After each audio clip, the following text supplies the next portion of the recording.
Greetings folks, in this impressive big box we have the 1.2 metre swept forward wing Aggressor long and medium range FPV wing.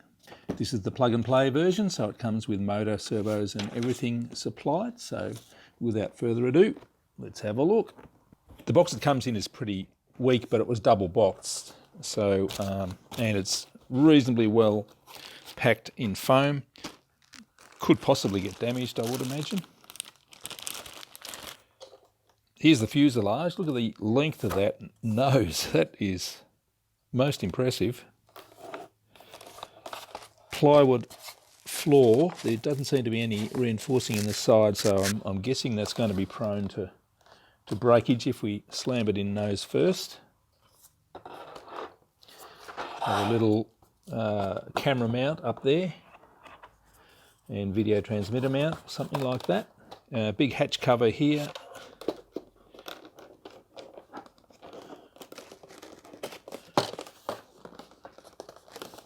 Seems to be a little bit long. Might need to trim that down a bit so it fits properly.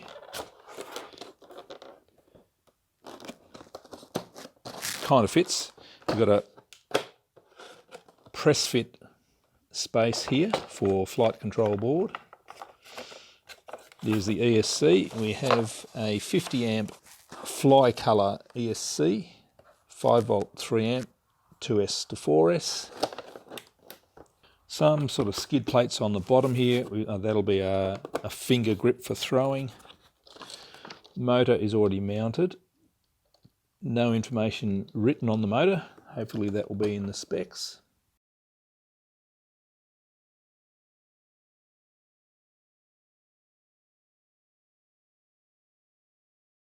A bag of motor mounts. You do get the option of twin tractor motors, and these are the bits and pieces to mount the twin motors if you want to, but we already have the single pusher motor mounted, so we probably won't be using them. Big prop here. That is a 10 by 5 prop. Big wing spar there. That's going to go through the middle, isn't it? Okay, here's the wing. Decals are peeling off.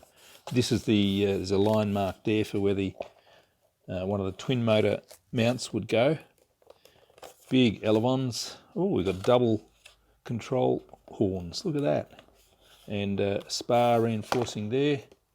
That was bent over a bit. Pre-mounted servo. That would be a space for your ESC to go if you use the twin motor option. Plywood reinforcing. We've got a bolt there. Servo. A little bit there was broken. That's an easy fix. I'm not worried about that at all.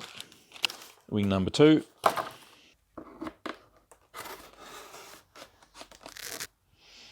Just pass the wire through.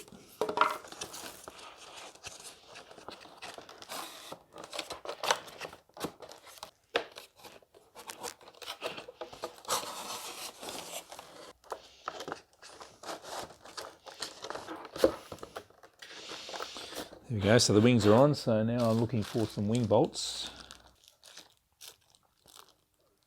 I'm guessing they're the wing bolts there.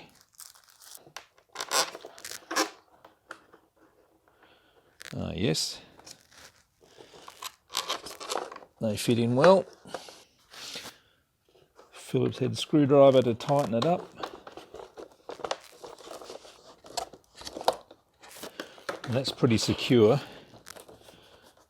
The foam is quite nice and dense, nice and smooth. In theory, you could pack it down.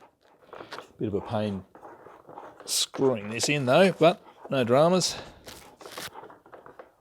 There we go, we're good.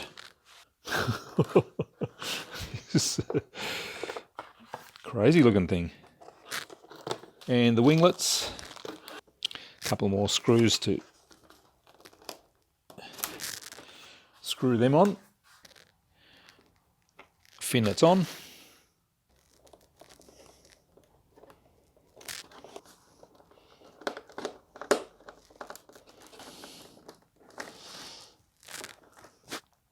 So there we are.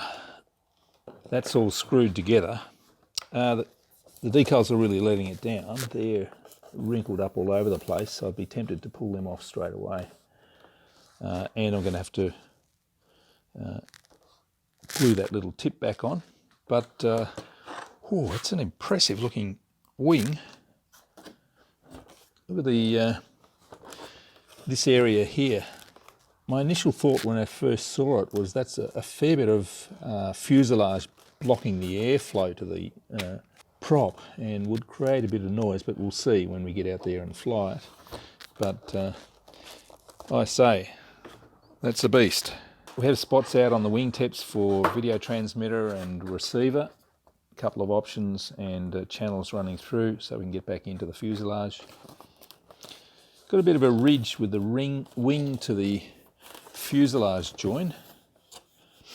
That's kind of a little bit of a misfit or something. We get some ball joint push rods, which is nice. And a couple of little bolts. I wonder if they bolt through. Yes, they look like they're going to fit, don't they? That's an interesting idea. All right, so let's centre up the servos.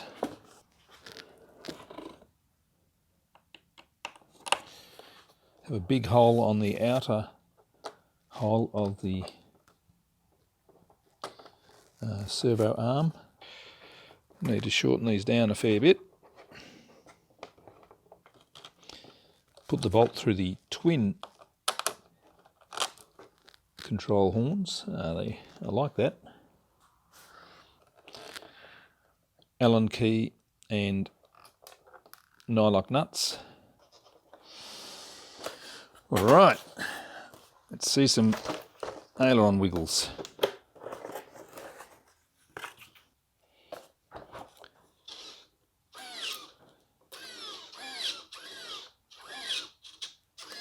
So those throws are enormous. I only use 50% of them, I suppose, but that is a lot of throws. Servos sound kind of nice, almost digital maybe. Anyway, that's good. They're working. So we have centre of gravity marks here and here. So let's just do a quick rough test. See what sort of battery we're going to need. Start with a 3004S right up in the nose. Is that going to get us anywhere near it? Oh yeah, no problems. Good Lord. I mean, how much space is there?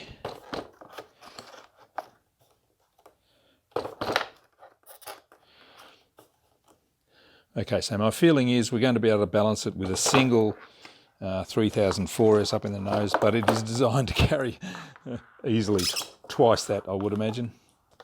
Looks like that's a spot for a GPS there. So we're pretty much assembled. I can now program it up with a receiver, check out current draw and stuff like that, and we're pretty close to going for a fly. All right, it's time to have a critical look at some of the odd design features. We've got some air intakes in the nose, that's okay. You do need a bit of airflow going through. The little mount here is good for cameras up on the nose. This battery hatch cover doesn't quite fit. It was about 5mm too long, I found, and you sort of have to push it into place, so I've had to shave off a bit of foam at the front and back, and I'm just not confident that that is enough to keep it on the plane. So there is a magnet there, but it doesn't line up very well. I think we're going to have to tape that down. There's no reinforcement in the nose. There is a channel there, maybe to put a spar in, but there is a lot of foam there, so maybe that's not a major issue, as long as you don't crash it too often. Stickers are terrible. I'm just going to pull them off after the maiden, because they just look awful. I've pulled the leading edge stickers off because they were just too rippled. Where the wing joins into the body here, you can see that is sitting a good couple of millimetres below where it should be. So I think ideally you would glue the wings on and laminate the whole thing. That would fix that problem. There's no airflow over the ESC, apart from what's coming in those two small holes in the front. I think we need to put a scoop in this hatch here, because it's a big 50 amp ESC and a big 36, 38, 1100 kV motor. or they call it a 2814, I think. So we're going to need some air cooling there. You can make it into a twin if you want to. They provide the motor mounts here for that, which is really nice. And they seem to have this bit of foam that's been chopped out and glued back in for some reason. Maybe that's so you can remove it, maybe? I really don't know. But there's no sort of nice way for that to fit. If it lines up with this chopped out bit, maybe this was a pre-production test model or something like that. I'm really not sure. We get the motor mount here, ply motor mount, even with a little bit of extra ply there to give it some down thrust. So they've thought about that pretty well. But this, maybe you have to chop out a bit of the leading edge there to make this motor mount fit in, or nacelle, or whatever you want to call it. They are sighted, they are sort of asymmetrical. You probably can't see it, but this side here is narrower than that side, so this side goes towards the fuselage. Oops, wrong way. So they've kind of got the right idea, but looks like they've changed their minds halfway through or something like that. Maybe we need to chop out that little bit of foam there. There's just no nice way for it to fit. Prop is very close to this trailing edge here, and this odd-shaped trailing edge, more for looks than anything else, I think. There are some airflow holes there, so any air we get in through here will exhaust out nicely. I would really like to move the motor mount back, maybe 2 centimetres, something like that, and you can load up with heavier batteries and camera up the front to balance that out pretty easily, I think. So that's a mod that I'll do very soon. Something I do really like are these control horns here. Reinforced ailerons, and we've got double control horns there, a ball link push rod and a bolt going through there. That's really nice and secure, appropriate for this sized plane. We've got nice covers for the wires there. That'll be the twin ESCs, and we get a cover for video transmitter here, which I've just taped on for the moment. The rest of it is quite good. It has a lot of potential. Just a few changes of mind during the design, I think, or something like that. You can see the fuselage adds a lot to the total wing area. It's probably almost equal to the actual wings themselves in area under the fuselage, so that's all going to add to the aerodynamic performance, or detract from it, or one of the two. I don't know, we'll find out when we fly it. It's pretty well ready to fly now anyway. So that'll do for this video. I am ready to go. I've set the brake on the ESC because the prop's definitely going to hit the ground when we land. The ESC brake has 4 levels, from soft to very hard. I've gone for very hard to actually stop the prop. I had to search online for the manual to find out how to do that. I don't think I even found the right manual for this ESC, this, what is it, Fly Dragon 50 amp ESC. I couldn't actually find that particular model. Balances nicely with a 4S 3000 sitting there, could even go closer, so you can put double that amount back here and still be balanced. You could put a stack of batteries in there, but remains to be seen how it will fly, all loaded up.